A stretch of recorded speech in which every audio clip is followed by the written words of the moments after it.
আলাইকুম ওয়া রাহমাতুল্লাহি ওয়া বারাকাতুহু। হাদিস শরীফ হযরত মুহাম্মদ সাল্লাল্লাহু আলাইহি ওয়াসাল্লাম যাহা বলেছেন বাণী যে করিয়েছেন অথবা সাহাবায়ে কেরামদেরকে করিতে দেখিয়া নিষেধ করেন নাই তাহাই হাদিস। এক নাম্বার হাদিস শরীফ قال النبي صلى الله عليه وسلم أخلص دينك يفلق العمل القليل। এক নাম্বার হাদিস শরীফের অর্থ হযরত নবী করিম সাল্লাল্লাহু আলাইহি ওয়াসাল্লাম ফরমায়াছেন তোমার ঈমানকে খাঁটি করো। অল্প আমলি যাদের জন্য যথেষ্ট হইবে।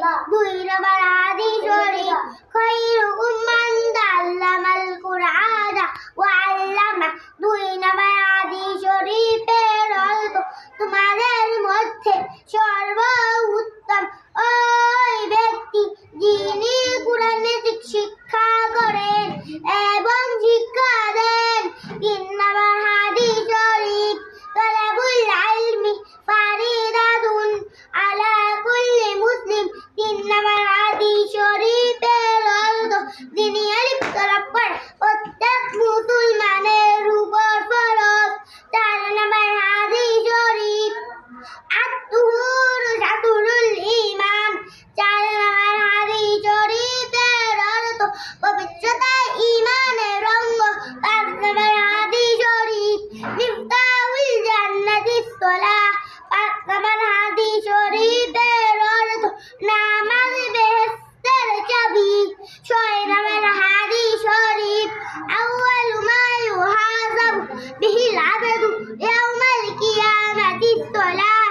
ছয় নম্বর হাদিস শরীফের অর্থ কিয়ামতের দিন সর্বপ্রথম নামাজের হিসাব হইবে।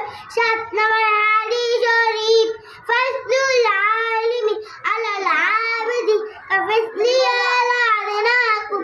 সাত নম্বর হাদিস শরীফের অর্থ তোমাদের মধ্যে সর্বাপেক্ষা ছোট ব্যক্তি হইতে আমার মতবাদ তত বড়। বেলাম আবেদের চেয়ে একজন খাঁটি আলেমের মতবাদ তত বড়। মাশাআল্লাহ।